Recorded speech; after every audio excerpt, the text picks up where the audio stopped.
we're reputed to be the greatest jazz club in the world. That is, the New Yorker magazine says we are. I don't say so, but they say so. So I just sort of kidded a little bit, asked some of my friends. I have a couple of good friends that I've made over the years. I said to one, his name is Stan Wheeler, teaches at Yale Law School. I said, Stan, what makes this the greatest jazz club in the world? So he looked at me and says, the kitchen, Max, that's what makes this place the greatest jazz club in the world. And it was on a Monday night, you know, and we were all walking to the kitchen. The place was jammed with people. It was during the intermission. And that's where they hang out. And that's where everybody talks. That's where everybody is glad to see each other. That's where they meet. That's where all the business takes place. The kitchen. Well, anyway, right or wrong, I don't know. But in any case, I'm not prepared to say he's right that way. No, I think what makes a great club, a jazz club, or any club great, is what happens on the bandstand. If it's jazz, if it's music, it's what happens there.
one night I came here and Miles was supposed to play here. And I came down here and Miles wasn't here. And Freddie sat in and played trumpet. I mean, that was my first time seeing Tony Williams, too, you know. I mean, because, like, here, Tony's like 4 years older than I am. And, like, here's a guy that, like, I listened to on records and I saw him live, you know. It was like, and then, you know, Herbie Hancock and Ron Carter, you know. Yeah. And, like, you know, it was like, You know, like that a kid happened, coming up. That happened a couple of times when Miles just missed. Freddie was always ready to jump in, and he did it several times, as I remember in the old days. Right. Freddie Hubbard taking Miles's place and sounding as good too. I got news. Oh yeah, it was great. It was great. Really the great. People didn't know the difference. You know, it sounded great. I used to have people come in here and say, which one is Miles Davis? You know, and we would just point up to this bandstand and whoever.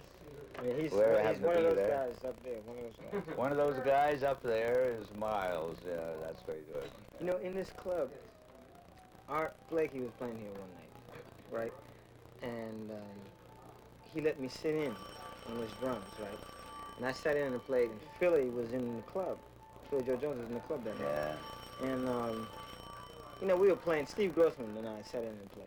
I remember and Steve. we played, you know, and it was like, it was like, And so, like, Philly Joe Jones was my idol, man. Like, I came back here, and he said, yeah, Lenny, you sound something, you know. And I felt really down, you know. I was like, oh, man. So, about a year later, I came back in, I played with Freddie. I was playing in Freddie's group. And Philly was in the club, and we were burning that night. And when it was over, like, Freddie was mad at me because I was playing too loud, and I was making his lip hurt, you know. And Philly was saying, yeah, you sounded good, man. Don't worry about it. You're supposed to make his lips hurt, man. I used to make Miles' lips hurt all the time, man. You're supposed to do that, you know. I think jazz musicians, although they encompass every variety of human being, are a little bit different, and I like jazz musicians. I've tried to analyze to myself what it is I like about them. I think partly the fact that the best of them are among the very few people that I know who are really committed to what they believe in. They haven't taken any easy answers out of life. They're trying to make a living playing a music that they believe in a world that isn't rushing to their door, for the most part. Most jazz musicians I know are very funny. A few exceptions to that, but there's a terrific sense of humor in the jazz world. And they're not easily impressed, and that impresses me. Jazz musicians will never, you know, critics and fans will rave. They'll go hysterical about somebody's solo. But if a jazz musician says, he can play, that's a high compliment. And so they generally tend to bring you back down to earth. They have very high standards. They tend to know a lot about different things that surprise you. And I've always found them, for the most part, to be good company and eminently civilized, decent people who believe in art at a time when there aren't many who do. I wrote some music, and I wrote a Spanish-sounding piece, and I didn't have a title for it. And I thought about it, you know, and I said, well, you know, and then I think what had happened is I had listened to it, and it had a military thing happening with it to me. And I think at some point I had looked through a book of paintings, or I had seen a Pablo Picasso perspective on TV or something. And I saw Guernica. Because, like, you know, I was an art student in school, so the painting, you know, was in my mind. You know, when I saw it again, I said, oh, right, that's it.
Vanguard is the club that has had just about everybody who's been important to jazz for over 40 years, and a lot of other people as well. Strange things, you know, lots of folk acts and pop acts and things, poets and stuff.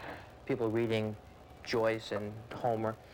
And the Vanguard has always been a very comfortable place. I think, for one thing, there's no food here. There hasn't been food here in ages. So people come here to hear the music.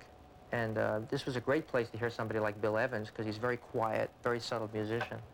And you could really hear the silence in between each note. People were very respectful here, whereas a lot of other clubs they were boisterous, they were hustling, they were joints.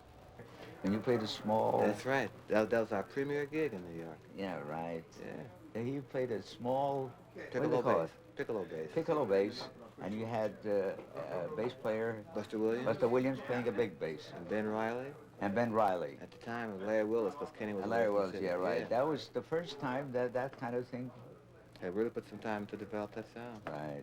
You know, Ron once said in an interview that no matter what the situation is, he always feels like he's the leader. And if he always sounded like that, he wouldn't be that much of a musician. But there is something of that. There's incredible authority about the way he plays. He's not somebody who needs to solo for an hour every night. In a sense, he's soloing when he's accompanying you. He's playing interesting things. He's a hell of a musician. I mean, it peeves me when people say that so-and-so is the best musician on any instrument, because jazz is so flush with first-rate musicians that there isn't just, in very rare cases only, is there one musician who really outshines the others. And there are half a dozen bassists who I think are superb, but Ron Carter is definitely one of them.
He asked me about you. I said, Cedar worked here with Milt Jackson, right? You're right. Cedar?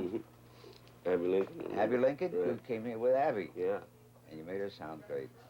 Yeah, that was fun. You've been here many, many times with all kinds of people. Yeah. Over the years. First time, Max, was when Arnett Goldman was here, remember? Yeah.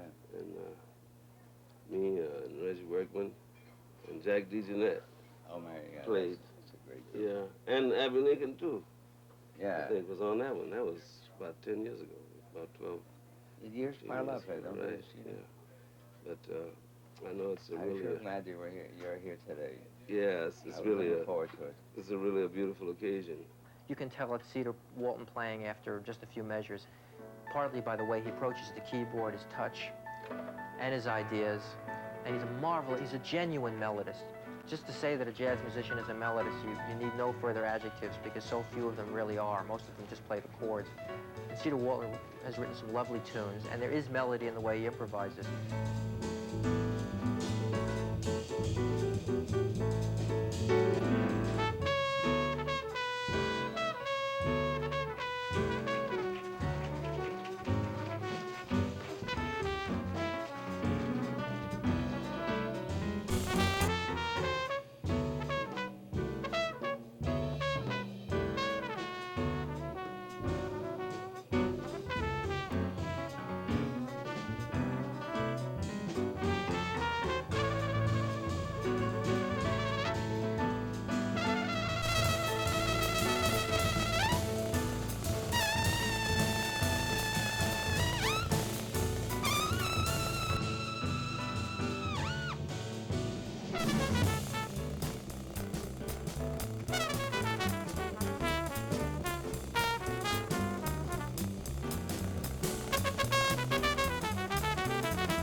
walk in here, you're playing on a bandstand where Coleman Hawkins played, and Sonny Rollins, and Miles Davis, and Bill Evans, and John Coltrane, and Kenny Dorham, and on and on and on. And so the room itself has become a kind of a monument to jazz in a way. And you can't plan a room to do that. It just happens by virtue of its own stubbornness and surviving and keeping the music going. Because God knows Max was booking jazz in here in the 60s when he could have turned the place around. Nobody really wanted to hear jazz in clubs then. There were times when I had it tough. I once had Sonny Rollins and Monk in the same show. And they didn't draw very much either. Jazz music is today more popular in this country and all over the world. Like, for instance, just to mention Japan, than any American musical art form. And we do better with jazz now than we did 5 years ago, 10 years ago. We're doing better with jazz than we did 15 years ago. So why would I want to change? Why would I want to go in for another type of and kind of entertainment? It would be silly.